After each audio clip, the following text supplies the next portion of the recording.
Una noticia desde Bahamas impactará en los ingresos en divisas que tanto necesita el régimen comunista de Cuba para su supervivencia.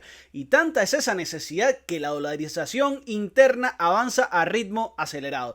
Además, un reciente texto del Granma nos refuerza el cinismo con que la propaganda habla del país y sus empobrecidos habitantes. Quédate que te cuento 3 de los temas que son noticias hoy en Cuba.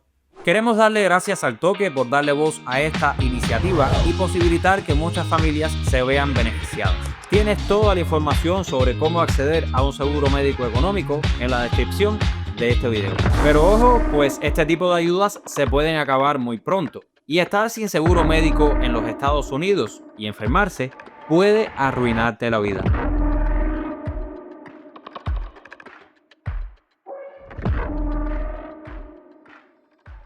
La historia de Bahamas comenzó a explotar en febrero de 2025 cuando Estados Unidos anunció restricciones de visados para los funcionarios que estuvieran relacionados con el programa de exportación de servicios médicos cubano, calificado internacionalmente como nueva forma de esclavitud moderna. La experiencia en una brigada médica es una experiencia traumatizante. No tiene nada de humanitario, no tiene nada de solidario. Sin embargo, la oficialidad en la isla insiste en su propaganda de que los médicos cubanos van a diferentes países por puro humanismo. Uno conoce la estirpe del personal cubano, de las personas cubanas, de las mujeres y hombres cubanos, enfermeras, técnicos de la salud, paramédicos, médicos de diferentes especialidades que componen esas brigadas médicas que andan por todo el mundo. Llega un momento en la vida, después de 20 años de médico, con 2 especialidades yo, 2 especialidades mi esposo, y nos vimos en la incapacidad de sostener a nuestros hijos, de alimentarlos, de vestirlos. Esas son personas sumamente altruistas.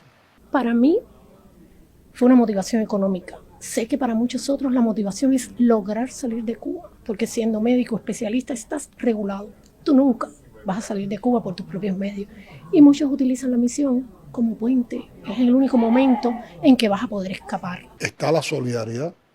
Nosotros tenemos brigadas que trabajan en proyectos de cooperación por lo que nos han pedido esos pueblos, pero siempre se ha hecho y se inició sobre una base de solidaridad. Muchas veces estas brigadas médicas nunca no han cobrado nada para el país, o sea, la propia Cuba en muchas ocasiones es la que ha corrido con los gastos. Y van de manera voluntaria, van por convicción, no van obligados. Pero lo que realmente hay detrás de eso es un negocio de grandes proporciones. Y por supuesto entra también como parte de los convenios de cooperación, como se hace en cualquier lugar del mundo, entra una cantidad de dinero al Estado cubano. Si vemos esta gráfica con puros datos oficiales, podemos observar la magnitud del asunto. Al menos desde 2011, Cuba exporta mayormente servicios, representados en barras rosas, disminuyendo cada año sus exportaciones de mercancías en naranja. Sin embargo, desde 2018, que es cuando se tienen datos públicos del tema, solo las exportaciones de servicios médicos representan cerca de la mitad y más de todos los ingresos externos del país.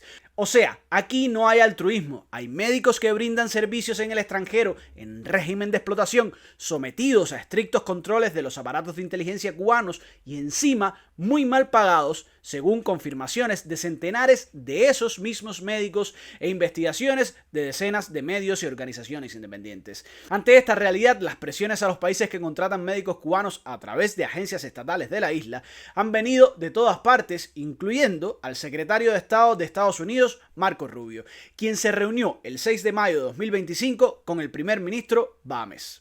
Prime Minister Davis is in Washington, D.C. today for talks with U.S. Secretary of State Marco Rubio on that contentious issue of the Cuban nurses and how their salaries are allocated, which was, of course, brought up by Mr. Rubio several weeks ago. The Prime Minister goes into that meeting trying to get a clearer understanding of where the disconnect or problem lies. 2 días después de esa reunión, el primer ministro bahamés, Philip Davis, anunció una renegociación de los contratos laborales de los sanitarios cubanos en ese país, sobre la base de que todos los trabajadores extranjeros vinculados a programas estatales recibirán sus salarios directamente sin intermediación del régimen de La Habana.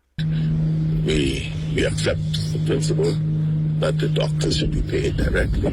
Any worker, just as any other worker here, will be paid be paid directly. Pues resulta que poco más de un mes después de estas declaraciones, el ministro de Salud de Bahamas, Michael Darville, dijo que su país se está preparando para anular los contratos vigentes con las empresas que intermedian con profesionales de la salud cubanos. After fruitful negotiations, we are prepared to cancel all existing contractual agreements and enter into a direct contractual agreement with Cuban healthcare professionals currently in the Bahamas.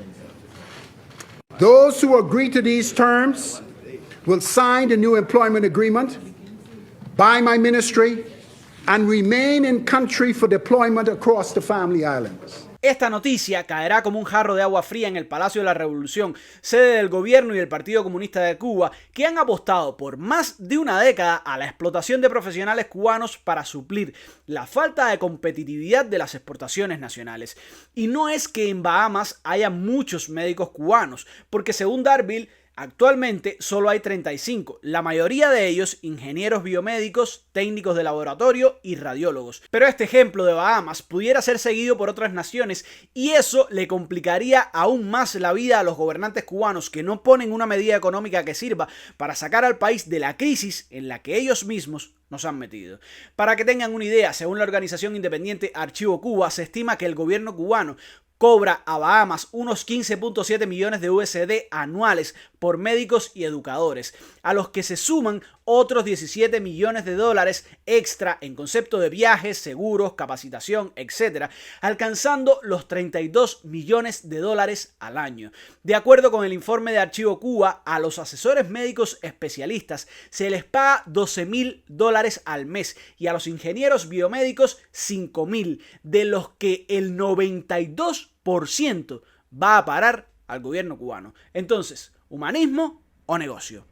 No hay nada de humanismo, no hay nada de solidaridad. Y por otra parte, los países que nos reciben, el país donde yo cumplí misión, no necesita ninguna solidaridad médica. Está llena, la isla está llena de profesionales, muchos de ellos estudiaron en Cuba. No hay una necesidad real. Esto no es más que un gobierno haciendo negocio con su fuerza de trabajo y otro gobierno que recibe esa fuerza laboral como método de control sobre los salarios que le va a pagar a sus propios nacionales. Porque, ¿para qué pagar el doble si pueden pagar la mitad a un profesional cubano?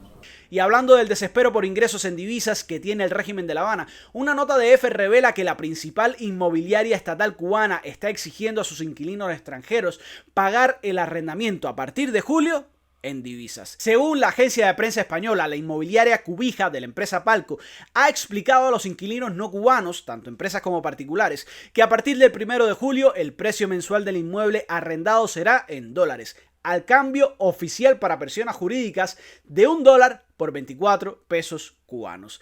Este cambio y sobre todo el tipo de cambio, bien alejado de lo que estipula el mercado informal y casi 5 veces menos que el de Cadeca, abocaría a los inquilinos extranjeros a multiplicar por 15 el arrendamiento, según dijo EFE.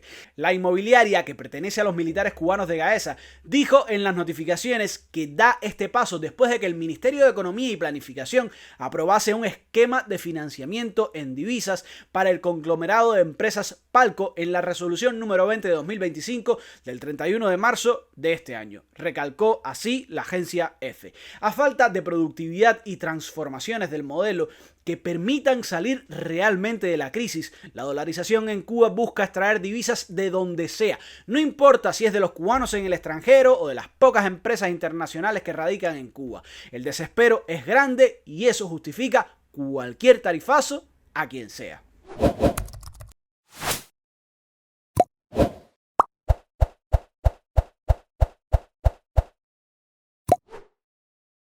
Recordemos que hace unos meses saltó la noticia de que varias empresas extranjeras en Cuba tendrían prohibido reexportar sus ganancias en divisas porque el régimen les congelaba las cuentas existentes hasta ese momento, que si querían, se abrieran nuevas cuentas. Del desespero por las divisas nos vamos a la propaganda estatal cubana, que busca pintar al país de un color que no tiene. Un reciente texto del Granma es digno de análisis. Una vejez siempre sin violencia.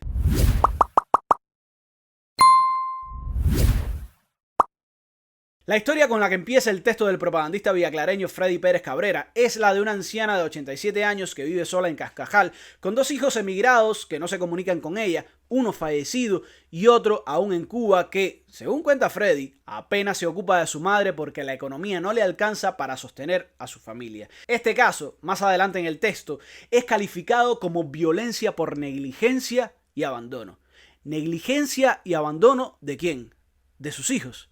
Podemos estar de acuerdo en que los hijos debemos, por apego y amor, no dejar desamparados a nuestros padres, sobre todo cuando envejecen. Pero aquí hay un gato al que Freddy Pérez jamás atina a ponerle cascabel a lo largo de todo el texto, plagado de cuánto hacen las instituciones villaclareñas por los ancianos en la provincia, para terminar diciendo que Cuba puede decir que cuenta con un programa de atención que no es perfecto y está marcado por la crisis económica que vive el país. Sin embargo, hay una decisión de jamás dejar abandonados a su suerte a quienes tanto han hecho por esta nación. El gato al que Freddy no solo rehúye ponerle cascabel, sino que ayuda a lavarle la cara, es el Estado cubano, manejado por el Partido Comunista, que ha dejado a cientos de miles de ancianos cubanos sumidos en la miseria por sus pésimas políticas económicas y sociales. Porque resulta que la situación de los ancianos cubanos hoy es tan crítica por algo que el texto de Granma jamás menciona, y es la paupérrima pensión a la que acceden la mayoría de ellos.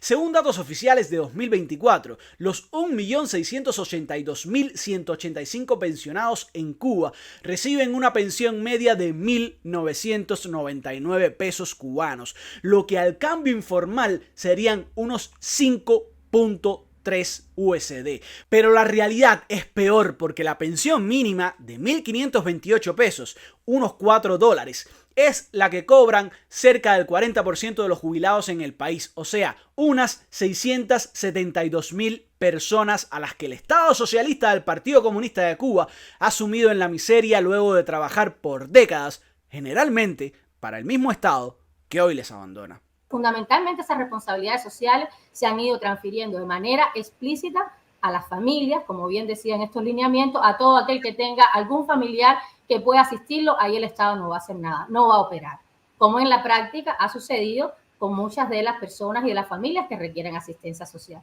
O sea, aquí hay una política de Estado claramente definida, tanto en sus documentos como en la práctica. Por eso es que muchos de estos personas mayores, en sus relatos, en sus maneras de expresar cómo están viviendo su vejez en la actualidad, hablan de estas promesas rotas, de un sentimiento como de traición prácticamente, ¿no? Después de una vida entregada a un proyecto, a un modelo de sociedad que prometió un futuro mejor. Y llegas a la vejez, obviamente, en unas condiciones de vida muy deplorables. En el texto se hace referencia a varias normas legales, desde el Código de Familia, que descarga al Estado de responsabilidades que considera ya no debe asumir, hasta el Código Penal, donde se tipifica muy bien el delito de abandono de personas en situación de vulnerabilidad por discapacidad, minoría de edad, adultez mayor o desvalidas. ¿Acaso podemos imputar al Estado del Partido Comunista, que es dueño del Granma además, el delito de abandono de todas estas personas que hoy no son vulnerables, sino que viven en la miseria debido a quienes dirigen los destinos de Cuba hoy? ¿O esas responsabilidades solo serán de las familias más jóvenes, también arruinadas por el mismo Estado? Así nos va con esta gente. Chao, y recuerda, comenta, comparte y apoya nuestro trabajo.